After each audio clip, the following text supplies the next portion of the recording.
C'est une sorte de patate chaude que je tiens dans les mains ce matin. Un gros rapport, 350 pages. Filiation, origine, parentalité, le droit face aux nouvelles valeurs de responsabilité générationnelle. Il est signé Irène Théry. Un groupe de travail suit derrière avec de nombreux spécialistes des questions de famille. Et puis on voit que l'entête, il n'existe plus aujourd'hui. Enfin, il existera peut-être, qui sait, à partir de cet après-midi ou dans les jours qui viennent. C'est une commande du ministère des Affaires sociales et de la Santé et du ministère délégué chargé de la famille. Bonjour Irène Théry. Bonjour. Sociologue, directrice d'études à l'École des hautes études en sciences sociales.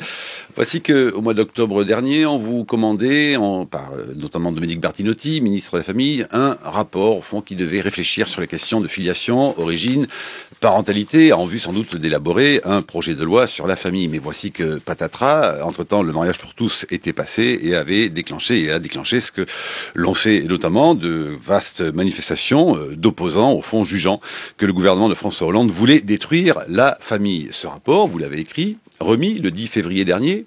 Oui. Et fuite. Et puis, fuite, et il n'a pas été publié.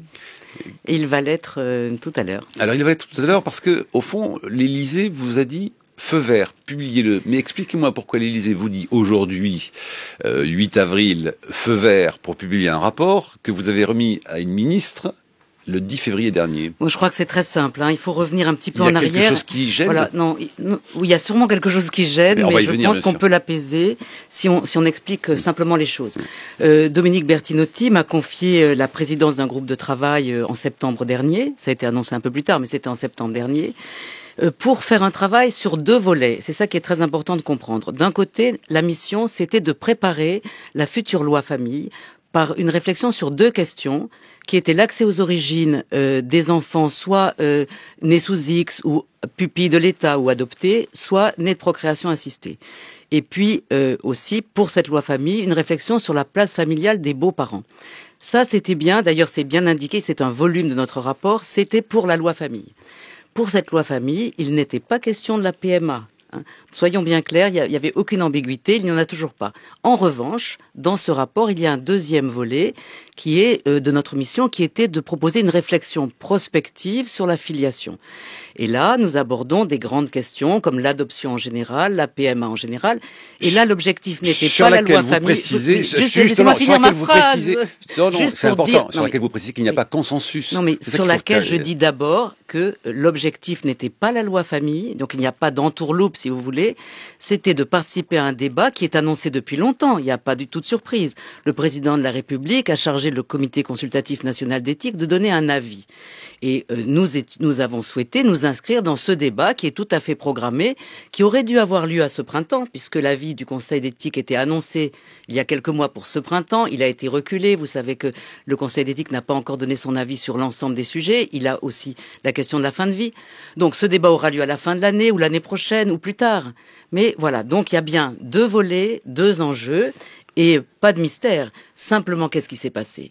Il s'est passé que le politique a de plus en plus peur de la façon dont les questions politiques deviennent des questions de com, sont instrumentalisées. Le mot même beaux-parents, beaux-parents devient un mot presque imprononçable parce que c'est utilisé, famille est utilisée. Alors PMA, n'en parlons pas. Donc ce qui s'est passé, je le crois que c'est assez simple. La ministre a bien eu un peu peur, disons, de l'usage qui pourrait être fait de notre rapport, bien que, encore une fois, tout soit très clair. Et elle l'a gardé sous le coude. Et ça ne se fait pas. Et donc, notre groupe de travail a protesté auprès de l'Élysée, je peux vous le dire, et nous avons été immédiatement entendus. Il nous a été dit qu'en aucun cas ce rapport ne resterait dans les tiroirs, qu'il serait publié. Et voilà, nous avons le feu vert pour le publier. C'est aussi simple que ça. Ça ne devrait pas être un problème. Ça devrait plutôt inciter à déplacer le débat vers les questions de fond. Alors, cela dit, les questions de fond, elles sont que vous abordez, au fond, presque une histoire de la famille, on va dire, depuis la fin du XIXe siècle jusqu'à aujourd'hui, avec les grandes mutations, notamment des années 70. Vous racontez comment la famille se métamorphose, comment elle change, et vous expliquez d'ailleurs également, au fond, qu'il ne faut pas sous-estimer le trouble que crée dans les esprits la mutation de la famille. Est-ce que vous pouvez nous dire d'un mot tout de même en quoi la famille aujourd'hui a-t-elle changé et en quoi il faut changer 2 ou 3 points de loi, notamment sur cette question, qu'on soit bien clair, qui fâche, en l'occurrence, des beaux-parents. Voilà. Quel est le statut actuel? Que faut-il faire? Et au nom de quoi, Irène Théry? Il y a des questions, si vous voulez, toutes les fois où les parents d'un enfant ne sont pas, par hypothèse, ses géniteurs. En fait, on s'aperçoit qu'il y a beaucoup de sujets, de questions qui tournent autour de ça. Par exemple, les parents adoptifs ne sont pas, par hypothèse, les géniteurs d'un enfant. Eh bien, cette filiation, elle pose des questions parce que elle a été instituée depuis 1966 comme une sorte de pseudo-filiation charnelle. Il faut savoir, par exemple, que quand on adopte un enfant, l'acte de naissance de cet enfant est supprimé, on lui fait un deuxième acte de naissance. Vous voyez, on fait comme s'il était procréé une deuxième fois. C'est la même chose sur la procréation assistée quand il y a un tiers donneur. Ça va même beaucoup plus loin, parce que là, on a vraiment un système presque, je dirais, de falsification de la filiation, où quand un couple, où il y a une personne stérile, l'un procrée, l'autre pas, a recours à un don de sperme, par exemple, on fait passer le mari stérile pour le géniteur de l'enfant. Et donc ces questions posent d'abord des tas de problèmes aux enfants. Les enfants adoptés, les enfants nés de PMA protestent depuis longtemps sur cette espèce de fabrication d'une filiation qui n'avoue pas ce qu'elle est, alors qu'il n'y a vraiment aucune honte, c'est le moins qu'on puisse dire, à ces filiations adoptives, ces filiations par engendrement avec tiers donneur. Nous préconisons. À quoi ressemblerait le nouvel acte de naissance, si j'ose dire? Nous préconisons tout simplement d'abord d'assumer ce qu'on fait. C'est-à-dire que, certes, il y a, et c'est l'immense majorité des cas, des enfants dont les parents, c'est ceux qui les ont procréés. Voilà, ils les ont faits. Et puis, les enfants adoptés, les enfants nés de procréation médicalement assistée, avec un tiers donneur, nous préconisons tout simplement que la société assume ces filiations, qu'elle les reconnaisse à égale dignité avec la filiation charnelle, et qu'elle cesse de faire des secrets de famille et des entourloupes, et qu'elle assume, par exemple, qu'un enfant peut naître de la coopération d'un couple et d'une tierce personne. Et nous disons tout simplement que le jour... Donc les beaux-parents. Non, pas les beaux-parents. Les beaux-parents, ils n'ont pas dû... Non, c'est un autre sujet, excusez-moi, mais là, les beaux-parents, ils n'ont pas participé à la naissance de l'enfant. Là, je vous parle de l'accès aux origines. Donc, dans ces cas-là, il y a des parents de naissance, il y a des donneurs de sperme, des donneuses d'ovocytes, etc. Nous disons accès aux origines, c'est-à-dire, il y a des enfants qui ont des parents de naissance et des parents adoptifs, ou des donneurs d'engendrement et des parents, nous disons tout ça doit être assumé clairement. Bon, voilà. Moi, je voudrais quand même que vous soyez précise, puisqu'on avait débarré là-dessus, sur la question des beaux-parents. Les beaux-parents, c'est assez différent, mais ça a un point commun, c'est vrai, c'est que ce sont aussi des personnes qui n'étaient pas à la naissance, eux, mais qui s'occupent de l'enfant au quotidien, qui sont dans sa vie, et qui ne sont pas des parents, et qui ne réclament pas un statut de parent, pas du tout, qui respectent les parents, qui veulent avoir une place à côté. Et alors, leur point commun avec les autres, bien qu'ils soient très différents, leur point commun, c'est que tous sont mis, en quelque sorte, dans les placards de l'histoire familiale. Les beaux-parents ne sont pas reconnus socialement, les donneurs d'engendrement sont effacés, les mères sous X n'existent pas, et les parents de naissance, on essaye de les oublier. Nous disons, il faut passer d'une logique du « ou », c'est-à-dire l'alternative, la rivalité, l'exclusion, à une logique du « et », c'est-à-dire admettre que les enfants, quelquefois, il y a plus d'un homme et d'une femme dans leur conception ou dans leur histoire ou dans leur vie quotidienne. Mais sans confusion des places, sans confusion des responsabilités, des parents et d'autres que les parents. Et quand on fera ça, je termine là-dessus, quand on fera ça, on comprendra pourquoi ça peut être tout à fait compréhensible qu'un couple de femmes, par exemple, qui vivent dans le même monde que vous et moi, qui savent que dans ce monde, ça fait un demi-siècle qu'on peut faire venir au monde un enfant, non pas en le procréant, mais faisant appel à une tierce personne, il est tout à fait logique que ces femmes se soient dit, mais pourquoi pas nous aussi ? Mais le point important, et ça il faut le dire tout de suite, c'est que ces couples de femmes n'ont jamais eu l'idée, une seule fois, j'en connais pas un seul cas, nous n'en connaissons pas un seul cas, de mentir à l'enfant sur son mode de conception. Ce sont les seuls couples qui ne mentent jamais, qui disent toujours à l'enfant comment il a été conçu. Et voilà que depuis 1 an et demi, qu'est-ce qui se passe ? On accuse ces couples par manifestation entière, de vouloir mentir aux enfants, raconter que l'enfant est né de leur lit. Eh bien, nous disons, arrêtez de faire des homosexuels des boucs émissaires et regardons la réalité de la PMA d'aujourd'hui pour les hétérosexuels, qui est effectivement conçu selon un principe de secret et de mensonge.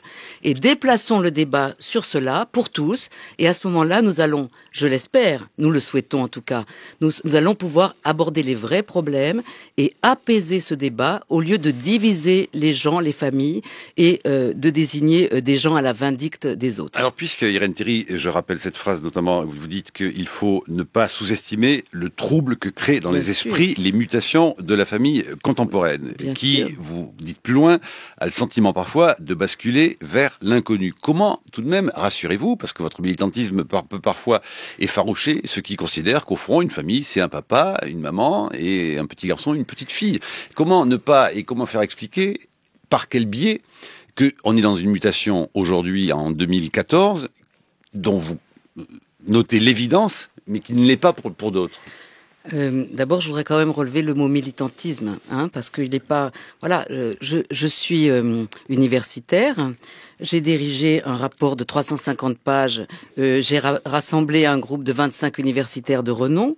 Et j'ai la prétention que ce travail soit un travail sérieux. C'est à la fois un travail scientifique, d'historien, sociologie. Voilà. Et un travail dans lequel, bien sûr, parce que c'est la règle du jeu dans l'expertise, nous faisons des préconisations, mais dans lequel, ce qui est important, c'est de comprendre que nous essayons de rétablir un certain nombre de vérités, soit de vérités historiques, par exemple, sur les métamorphoses qu'a connues la filiation, soit de vérités actuelles, par exemple, sur l'état des autres pays, qu'on n'arrête pas de diaboliser en France, comme étant l'endroit où règne le marché, etc., alors que, par exemple, eh bien, nous n'avons rien à redire à l'Angleterre sur sa réflexion éthique. Donc c'est pas un rapport militant. C'est vraiment au contraire un rapport qui est fait pour qu'on sorte de la politisation excessive de ces questions, de l'hystérisation, et qu'on en revienne à des faits, à la compréhension du changement. Voilà. Donc c'est important. Alors, et j'ai l'espoir que les gens s'arrêteront pour lire un peu. Alors, voilà. Parce que c'est quasiment par moment comme un livre d'histoire, effectivement. Vous retracez l'évolution de la famille et de la question de la filiation sur les au moins déjà 50 dernières années. Qu'est-ce qui a changé, cela dit, alors majoritairement? Qu'est-ce qui a changé principalement dans cette appréhension de la filiation depuis 30 ans, Irène Théry? Ce qui a changé, c'est que d'abord, il y a 2 siècles, c'est simple, la seule filiation qui existait, c'était celle qui était fondée sur le mariage. Donc un principe matrimonial de filiation. En dehors du mariage, par exemple, l'enfant n'avait pas de père. Il y avait une interdiction de recherche en paternité. Donc ça, c'était le premier principe, une inégalité totale des filiations légitimes et naturelles, et même, on pourrait dire, la seule vraie, c'est la légitime. Et puis l'autre chose, c'était que c'était un principe de hiérarchie des sexes. Il n'était pas annexe, il était constitutif du système. C'est très intéressant, par exemple, du point de vue de la filiation, vous aviez pour les femmes le principe du corps, la mère est celle qui accouche, pour les hommes le principe de la volonté, le père est celui que les noces désignent. Et simplement, celui qui l'emportait, c'est évidemment la filiation paternelle qui englobait hiérarchiquement l'autre. Donc le changement, c'est la poussée historique de l'égalité des sexes qui a remis en question à la fois et puis l'égalité des sexes et de l'égalité entre les enfants. Donc, ce qui s'est déjà produit dans les années 70, c'est l'affirmation d'un principe d'égalité des filiations, en particulier légitime et naturelle. Et aujourd'hui, il y a déjà un mouvement très fort d'unification. Que vous soyez mariés, non mariés, unis, séparés, en fait, la filiation ne change plus. C'est la même pour tous. Les droits, les devoirs, les interdits sont les mêmes pour tous. Et la notion de famille reste très forte. Mais elle est très forte. Et ce lien à l'enfant est très investi. C'est pourquoi nous parlons, d'ailleurs, dans ce rapport, de nouvelles valeurs de responsabilité générationnelle. Parce que personne n'a le droit de s'arroger le monopole des valeurs sur la famille. Voilà. Ils n'ont pas le monopole des valeurs. Tous nos contemporains ont d'extrêmement fortes valeurs en matière de filiation. Le point où il faut avancer, c'est que si la filiation est commune à tous, la façon de la construire peut varier. Et aujourd'hui, qu'est-ce qu'on fait? Ça fait des années qu'on nous somme de choisir entre la biologie ou la volonté. C'est quoi pour vous le vrai parent? C'est le parent biologique ou c'est le parent social? Eh bien, ce rapport dit, nous refusons d'entrer dans cette alternative qui n'a pas de sens. Et ce rapport le dit parce que les faits aujourd'hui le montrent, plus qu'il y a 20 ans. Qu'est-ce qui a changé par rapport à la génération des années 70? Ce qui a changé d'abord, c'est qu'on s'aperçoit, on le savait, mais la filiation charnelle, elle est extrêmement valorisée. Jamais un pays n'a autant fait, par exemple, pour combattre la stérilité. Un enfant n'a peu d'enfants, mais le moment où on va les mettre au monde, la grossesse, la naissance sont très investis. Il n'y a aucune raison d'avoir l'air de sous-estimer la valeur accordée à la filiation charnelle. Mais la filiation adoptive, donc elle n'a jamais, elle aussi, autant été valorisée. Il y a des dizaines de milliers de couples qui sont en attente d'un enfant adopté. Enfin, la PMA se développe et elle se développera, d'autant plus qu'il y a une crise de l'adoption à l'avenir, parce qu'il y a des problèmes. Et donc, il ne faut pas accepter de mettre en concurrence ces trois façons de faire un lien de filiation. Nous proposons tout simplement qu'ils coexistent pacifiquement. Alors, nous revenons sur toutes ces questions, bien sûr, dans la partie débat des matins avec vous, mais d'un mot, vous voulez dire, avec ce rapport, au fond, quand même, que le politique, en l'occurrence, a quoi? Un temps de retard par rapport à la situation actuelle des familles et de la société? Je pense que la question familiale devrait rapprocher les Français. Je pense que, justement, il y a ces fortes valeurs communes, très partagées, et que ce qui est incroyable, c'est la situation actuelle où on semble revenir au temps d'avant 1970, où un certain secteur de l'opinion s'arrogeait le monopole des valeurs, disait notre famille, c'est la seule vraie, et toutes les autres ne sont des fausses familles, ou des pseudo-familles, ou des sous-familles. Eh bien, il faut revenir à une situation normale, du débat normal, qui a été un peu perdu depuis 2 ans. Remarquez que sur France 3, le 12 juillet dernier, dans Plus belle la vie, il y avait par exemple ceci. Monsieur Gabriel Riva, acceptez-vous de prendre pour époux Monsieur Thomas Marcy? Oui. Monsieur Thomas Marcy, acceptez-vous de prendre pour époux Monsieur Gabriel Riva? Oui. Au nom de la loi, nous vous déclarons époux et mari. Voilà, c'était sur France 3, le 12 juillet dernier, bien avant la publication de votre rapport, Irène Théry, où Thomas Marcy et Gabriel Riva, donc, devenaient le premier couple gay marié de la télévision française. Brice Couturier, à 8h15, l'enjeu du débat. Oui, j'aimerais poser la question politique, parce que la question politique, c'est que c'est Manuel Valls, à l'époque ministre de l'Intérieur, qui avait proclamé une trêve sur le front des questions familiales début février. Or, maintenant qu'il est devenu Premier ministre, est-ce que vous croyez vraiment que les sujets qu'évoque votre rapport puissent revenir au Parlement? 8h18, c'est à vous, Brice Couturier. Merci Marc. Une chose est sûre, ceux qui proclamaient la mort de la famille, comme David Cooper dans les années 70, ont perdu. L'institution ne s'est jamais si bien portée, elle fait même l'objet d'un consensus. C'est la cellule de base de la société, l'institution fondamentale, celle qui tient debout lorsque toutes les autres semblent en cours de démolition. Oh, ce n'est pas que pour de bonnes raisons. La famille est en effet devenue le refuge dans ce monde impitoyable que décrivait Christopher Lasch dans un essai récemment traduit en français. Comme le dit à sa manière le sociologue Gérard Mermet, auteur de Réinventer la France, je cite, « La famille est considérée par beaucoup comme le seul endroit où ils se sentent protégés du monde extérieur et peuvent avoir confiance les uns dans les autres. Reste que nous sommes l'un des rares peuples en Europe à assurer le renouvellement des générations, 2 enfants par femme. Serions-nous enfin en présence d'un de ces rares consensus droite-gauche qui permettent au gouvernement d'obtenir de belles unanimités? Eh bien, pas exactement. C'est que les camps en présence n'entendent pas la même chose derrière le même mot. Une partie de la gauche cherche à concilier la famille avec un idéal d'épanouissement de l'individu et d'extension maximale de ses droits qui aboutit à le dispenser de tout engagement pérenne. Une partie de la droite refuse de son côté toute évolution du modèle familial déposé au XIXe siècle, un modèle qui ne connaissait ni le divorce, ni l'émancipation des femmes, ni les familles monoparentales, ni les familles recomposées, ni le souhait des homosexuels d'assumer à la fois leurs préférences et l'éducation d'enfants. Dans un régime libéral, le rôle du législateur est d'accompagner les mœurs et non pas de chercher à les façonner en fonction d'un idéal qu'il jugerait supérieur. Pendant longtemps, les politiques ont traîné des pieds devant des évolutions sociales qui leur semblaient précipitées. L'an dernier, c'est l'accusation contraire qui fut portée contre un gouvernement censé vouloir aller trop vite en besogne et s'aligner sur des points de vue minoritaires en tablant sur leur vocation supposée à devenir un jour majoritaire. Il faut garder en mémoire que c'est Manuel Valls qui a proclamé la trêve politique sur ce front, début février, en annonçant que le gouvernement, dont il n'était alors que le ministre de l'Intérieur, s'opposerait à tout amendement de députés ou de sénateurs proposant de légaliser la gestation pour autrui. Critiqué par une partie de ses troupes au Parlement, le gouvernement de l'époque avait jugé qu'il n'y avait pas d'urgence à poursuivre des réformes sociétales qui braquaient une part importante de son électorat. Une autre partie des dirigeants de gauche jugeait au contraire que l'étroitesse des marges de manœuvre budgétaires rendant impossible une amélioration des prestations sociales ou encore l'augmentation du pouvoir d'achat, il fallait poursuivre dans la voie des réformes de société. Tout fut suspendu dans l'attente d'élections municipales qui s'annonçaient périlleuse pour le pouvoir. Les rapports commandés à des experts, à vous en particulier Irène Théry, ont été victimes eux aussi de ce gel provisoire.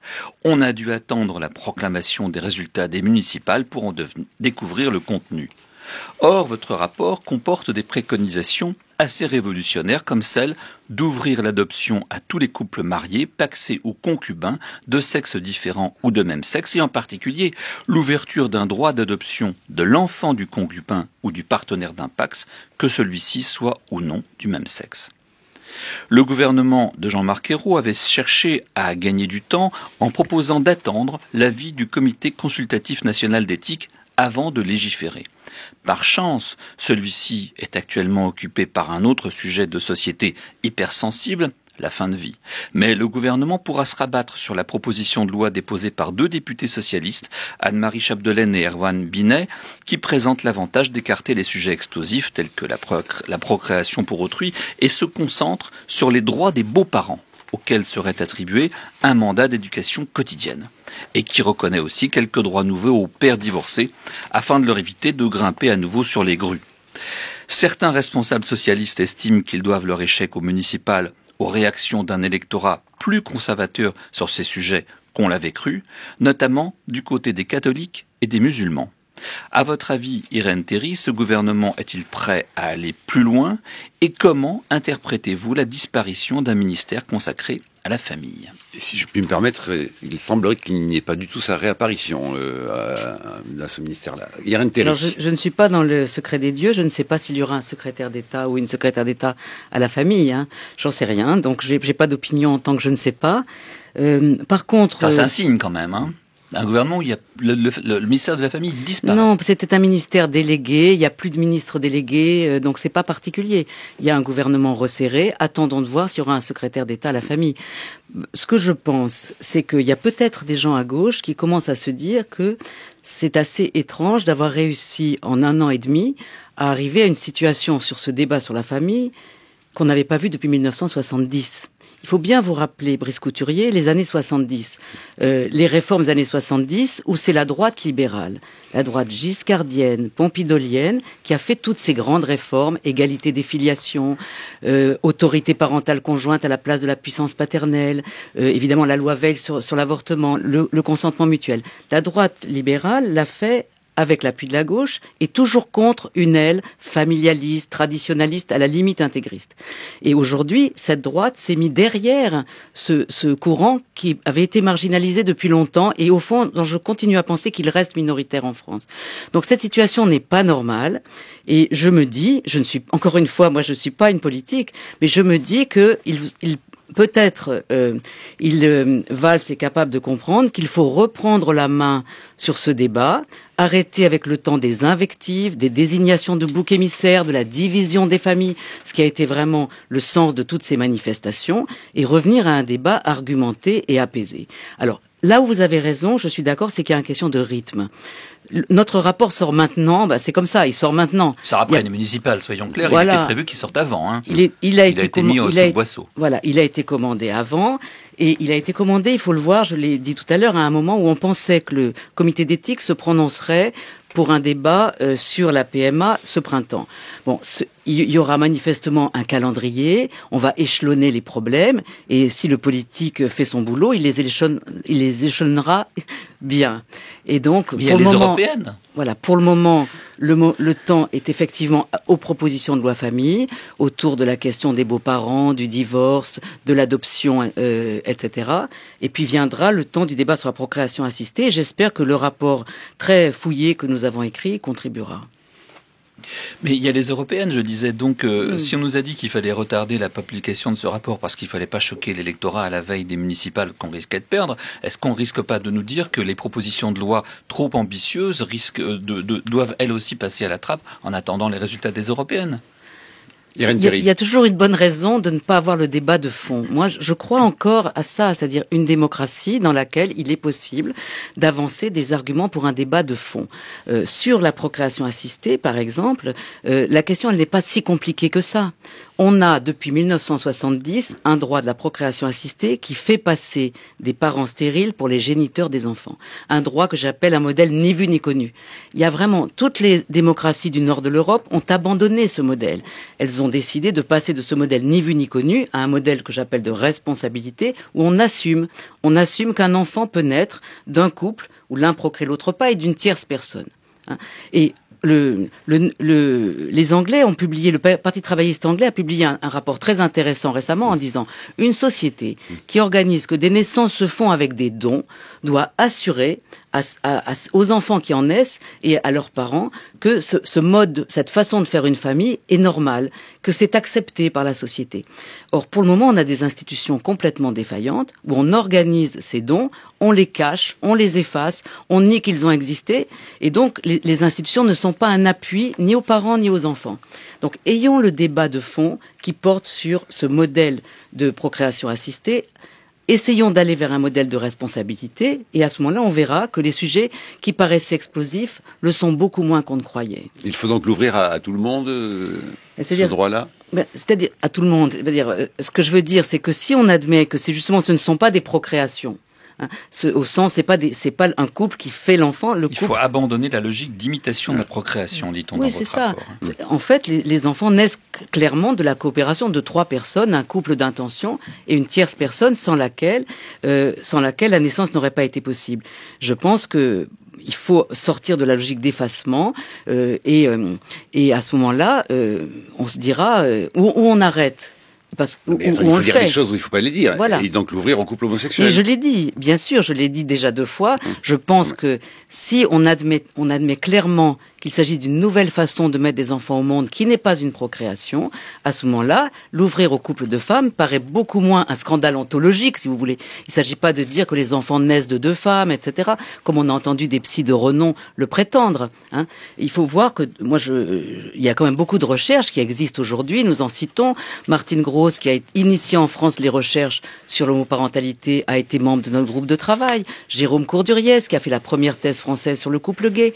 Nous savons que dans les couples de femmes qui ont eu recours à une PMA à l'étranger, il n'y a aucun déni, ni de la différence des sexes, ni de la part de l'homme dans la procréation, mais au contraire un souci important d'expliquer à l'enfant comment il est venu au monde. Et ce sont les couples les plus ouverts à l'accès aux origines. Et voyez, et donc on les a mis en accusation alors que c'est eux qui nous interrogent sur les bonnes questions qu'on devrait poser pour tout le monde. Mais c'est généralement la question qui met beaucoup de gens dans la rue. Parce que ces situations d'abord sont peu connues, et puis parce que moi je trouve pas anormal que les gens s'inquiètent. On leur dit, alors un enfant aura 2 mères ou 2 pères. Alors, les gens se demandent, mais est-ce qu'on est en train de nous dire, il y a plus d'hommes, il y a plus de femmes, il y a plus de pères, il y a plus de mères. Il y avait eu la polémique du parent 1, parent 2. Voilà. Et là-dessus, c'est vrai que le politique de gauche, qui bien qu'il m'ait donné une mission, je suis quand même capable de le critiquer, n'a pas été au niveau. C'est-à-dire, ils n'ont pas répondu pendant des mois et des mois à cette interrogation. Est-ce qu'il y aura plus d'hommes? Est-ce qu'il y aura plus de femmes, de pères, de mères? On pouvait répondre. Christiane Taubira a été la première, au moment du début de la loi sur le mariage pour tous, à proposer un discours d'historienne, un discours qui permette de mettre en perspective, un discours qui dise il s'agit pas d'effacer, il s'agit d'ajouter. Elle a eu toutes les bonnes formules, mais ça faisait déjà 6 à 8 mois de perdu. Et donc, si la gauche avait répondu, elle aurait évité cette espèce de flambée d'inquiétude. Parce qu'on peut répondre non, il n'y a pas d'effacement de la différence des sexes, non, il n'y a pas de déni du corps, etc. Ça n'est pas ça le problème, c'est de comprendre que le mot parent peut vouloir dire autre chose que géniteur. Oui, et puis de toute façon, il reste encore les choux et les roses. Caroline Fourest. Oui, j'ai pas lu le rapport parce qu'il était encore sous embargo récemment, mais il y a un très très bon résumé qui est fait sur rue 89. Qui n'a pas respecté l'embargo. Allez, c'est pas bien mais grave. Bon, c'est pas très grave. Mais je dois dire avant, Irène Thierry, qu'il y a quelque chose qu'il faut vous reconnaître réellement. D'abord, c'est la qualité intellectuelle, le sérieux de tous vos rapports. Et quand je dis tous vos rapports, j'inclus celui de 98 que vous aviez déjà fait au moment du Pacs. À l'époque, nous étions énormément en désaccord, puisque vous étiez déjà très en avance au niveau de l'innovation sur la filiation, mais on avait des positions très différentes sur la reconnaissance du lien conjugal et notamment sur la question du Pacs. Et vous avez beaucoup évolué depuis, mais avec toujours cette qualité argumentative intellectuelle extrêmement fouillée, et ça que personne ne peut vous contester. Merci Caroline, je vous retourne le compliment. C'est gentil. Enfin, on n'est quand même pas là pour se faire que des compliments. Mais si, parce qu'on s'est beaucoup heurté dans le passé, et donc on a beaucoup bataillé à des moments on peut essayer l'autre. de se comprendre aussi. Et on peut dire que là, votre rapport tombe à un moment où justement il remet quand même de la complexité là où tout le monde cherche à mettre du manichéisme. Et je pense que ce qui est le plus passionnant, c'est justement, vous l'avez commencé à le dire, face aux opposants à tous ces accompagnements d'une réalité qui existe, qui ont prétendu qu'on mentait aux enfants en leur faisant croire qu'effectivement ils pouvaient avoir 2 papas biologiques ou 2 mamans biologiques, vous montrez très bien qu'en réalité le mensonge est du côté de cette façon de ne pas vouloir dire clairement les choses. Et notamment, alors il y a un sujet qui est intéressant parce qu'il lève tous les paradoxes, il les fait exploser, qui est la question de l'accès aux origines et de l'accouchement sous X, où les opposants à la loi famille, on l'a pas assez dit, sont extrêmement, et opposants à l'avortement, sont extrêmement aussi opposés à l'idée qu'on puisse lever l'accouchement sous X et qu'on puisse améliorer l'accès aux origines. Moi, je pense que ça pose aussi des questions, parce qu'on entend beaucoup la voix des nés sous X, qui est normal, qui veulent accéder à leurs origines. On entend moins la parole de ceux qui ont abandonné sous X, et pourquoi ils l'ont fait, et est-ce qu'ils continueront à le faire si on leur donne pas le sentiment totalement d'être protégés dans leur anonymat. Mais ce qui est intéressant, c'est que vous proposez une clarification, qu'on dise clairement les choses, quels sont les parents sociaux, quels sont les parents biologiques, et vous avez face à des gens qui veulent qu'on continue à mentir, mais qui accusent les autres de mentir. Sur l'accouchement sous X, c'est un sujet très important, bien qu'il concerne peu de monde, mais encore une fois, des sujets qui concernent peu de monde peuvent être très importants d'un point de vue moral, d'un point de vue de représentation. Là, ce que je trouve intéressant, c'est justement l'expérience de l'apaisement. C'est Ségolène Royal qui, en 2002, a proposé de créer un Conseil national d'accès aux origines personnelles et qui a montré, la première, qu'il n'y avait rien d'antiféministe à défendre l'accès aux origines des enfants nés sous X. Parce que souvent on disait, voilà, les féministes sont pour l'accouchement sous X, les antiféministes sont contre. Donc c'était assez compliqué. Elle a très bien montré que ça n'était pas la question, que la question c'était de concilier, et qu'on peut concilier à la fois le besoin de la femme qui a besoin d'accoucher en étant protégée de son entourage, en particulier par l'anonymat, et la question des droits de l'enfant à ne pas accéder à sa propre histoire. Et ce qui est intéressant, c'est qu'il y a 12 ans d'expérience. Nous avons entendu tout le monde. Nous avons entendu les associations d'adoptants, nous avons entendu les mères de l'ombre, c'est-à-dire celles qui ont accouché sous X et qui ont fait des associations. Nous avons entendu les associations de nés sous X. Il y a eu un rapprochement des points de vue très intéressant par l'expérience. D'abord, vous savez peut-être pas, mais je vous le dis, que d'ores et déjà, la moitié des femmes qui accouchent sous X donnent leur identité.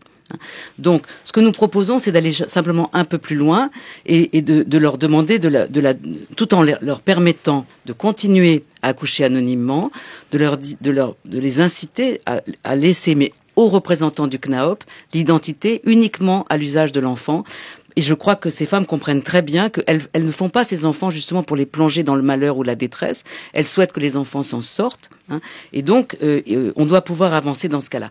L'importance de l'expérience. Par exemple, beaucoup de gens se disent, mais les enfants vont surgir dans la vie de ces femmes qui ont vécu des moments de détresse terribles, ou peut-être qui n'ont jamais dit à leur entourage.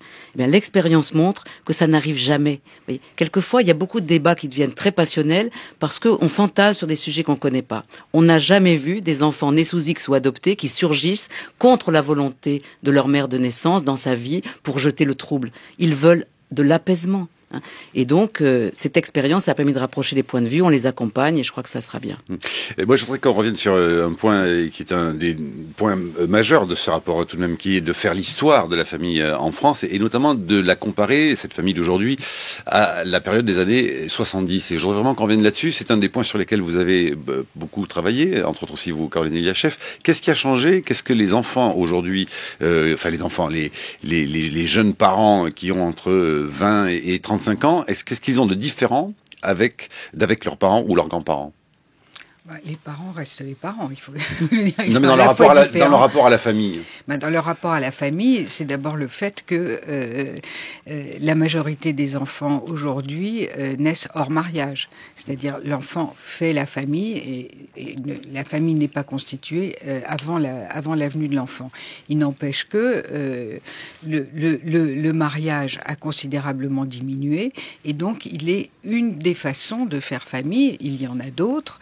Le concubinage, le pax, voilà. Donc, alors, ce qui n'a pas changé, et on a cru que ça allait énormément changer, c'est que les couples, c'est que les hommes et les femmes continuent de vivre en couple et aiment ça, et continuent de faire des enfants, et ils continuent même à assurer le renouvellement de la population, ce qui était tout à fait inespéré enfin, ce qui n'est pas le cas dans les pays qui nous entourent.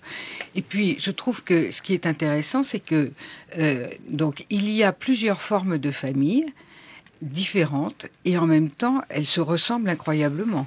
Qu'est-ce qui différencie un couple de concubins d'un couple de mariés? Qu'est-ce qui différencie un couple pacsé d'un couple marié?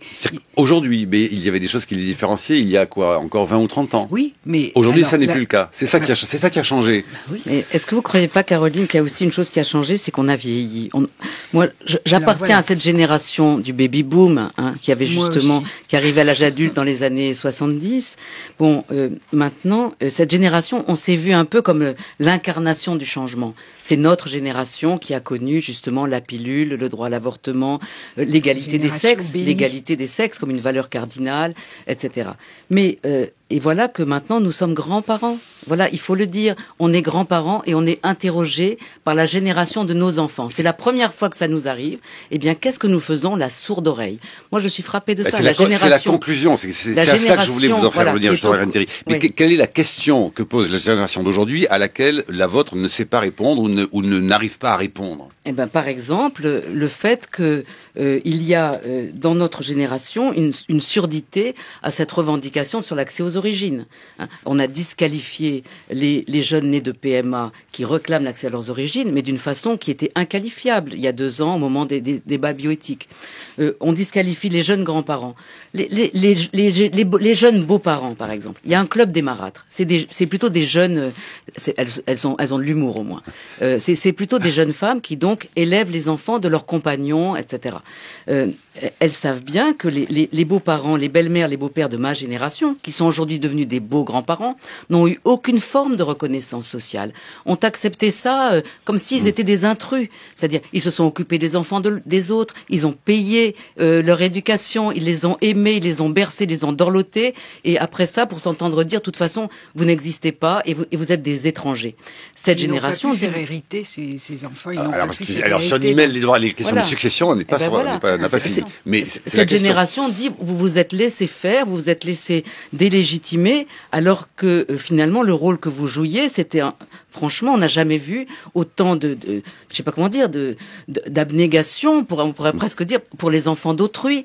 Et donc aujourd'hui, quand même, au moment où on arrive au moment des successions, eh ben la vérité, elle est là. Vous avez élevé les enfants de l'autre pendant 20 ans. Maintenant, il y a des petits enfants et vous êtes un étranger.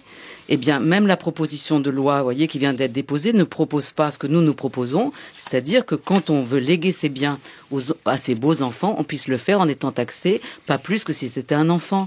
Voilà. Eh bien, on en est donc la nouvelle génération nous interroge, et ma génération qui est aux commandes ne veut pas entendre. L'homoparentalité, on l'évoquait avec Caroline. C'est étrange, parce qu'il y avait une génération qui a été très libérale dans les années 70. Moi, je la sens, c'est-à-dire vous représentez la génération pour laquelle l'homoparentalité, c'est une évidence. Ça ne l'a pas été pour ma génération. Il m'a fallu faire tout un cheminement pour comprendre pourquoi, dans ma génération, justement, celle de la sortie du placard, les homosexuels disaient on va pas singer les hétéros, voyez. Et puis votre génération est arrivée pour dire et pourquoi sortir du placard ce serait renoncer à être parent. Mais il a fallu un temps pour vous comprendre et j'admets tout à fait l'aspect générationnel de ça. Mais tout le monde peut évoluer et donc il faut que notre génération se laisse un petit peu bousculer au lieu de se prendre toujours pour le fer de lance du changement. Mais justement, moi, dans ma génération, aujourd'hui, concrètement, c'est la génération dont beaucoup d'amis prennent le Thalys pour pouvoir avoir des enfants. Donc, ils vont en Belgique, c'est pas très compliqué pour avoir une procréation médicalement assistée et revenir enceinte, puisqu'on est toujours en France incapable de poser ce débat. Qu'est-ce que vous proposez pour accompagner, pour essayer de faire évoluer les mentalités sur ceux qui ne comprennent toujours pas que, au fond, ces mamans-là ne leur demandent pas leur avis pour faire des enfants? Ce qu'on propose, c'est tout simplement que dans tous les cas où il y a une procréation assistée avec un tiers donneur, donc donneur de sperme, mais aussi donneuse d'ovocytes ou donneur d'embryons, en fait, on établisse la filiation d'une façon nouvelle. C'est peut-être la proposition phare de notre rapport. Oui, c'est celle qui va d'ailleurs faire boom. Hein. Voilà, c'est de proposer que dans ces cas-là, les couples qui, au moment où ils vont devant le juge pour accepter la procréation assistée, fassent ce que nous appelons une déclaration commune anticipée de filiation. J'en profite pour saluer Anne-Marie Leroyer, qui est la rapporteure de ce groupe et qui a trouvé cette formule.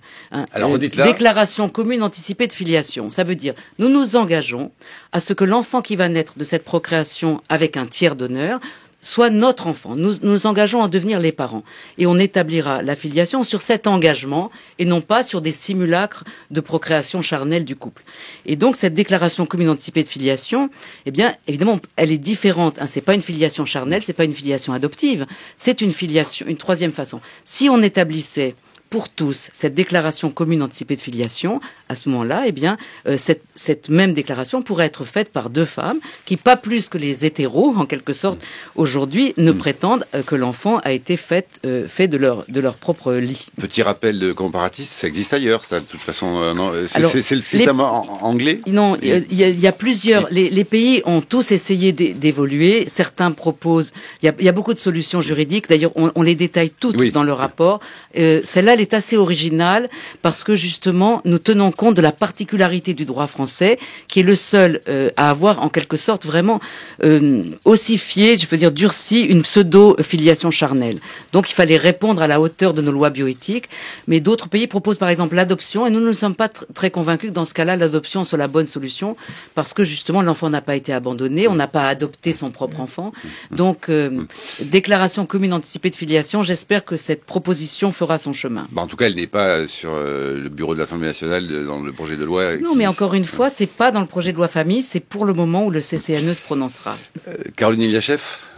Oui, je voudrais juste dire un mot sur ce rapport qui a l'immense avantage de mettre des mots sur des situations sur lesquelles on préfère ne pas en mettre. Et je dois dire que moi, je connais Irène depuis assez longtemps. Nous travaillons ensemble. Tu as participé au groupe de travail précédent. Depuis très longtemps. Et cette qualité d'arriver à nommer ce qui se passe est un préalable pour ensuite pouvoir discuter. Si on ne sait pas de quoi on parle, on ne sait pas de quoi on peut discuter. C'est quand même Irène qui a introduit les familles recomposées, le démariage, et là, dans ce rapport-là, il y a énormément de termes, le don d'engendrement, enfin, un certain nombre de termes qui mettent des mots sur des choses sur lesquelles, c'est pas facile, on n'a pas toujours envie. Enfin, le fait est que ça, c'est une étape, mais l'étape du politique va sans doute bouleverser la donne. On va voir comment ils vont s'en emparer. Là-dessus, c'est pas, voilà. J'ai pas la maîtrise de ce que le politique va faire. C'est un travail d'universitaire. Il est donné à la fois aux politiques, mais à nous tous. Que tout le monde peut s'en emparer pour essayer de redonner à ce débat sur la famille un peu de la. C'est un rapport qui se veut pacificateur, de réconciliation après un an et demi très difficile.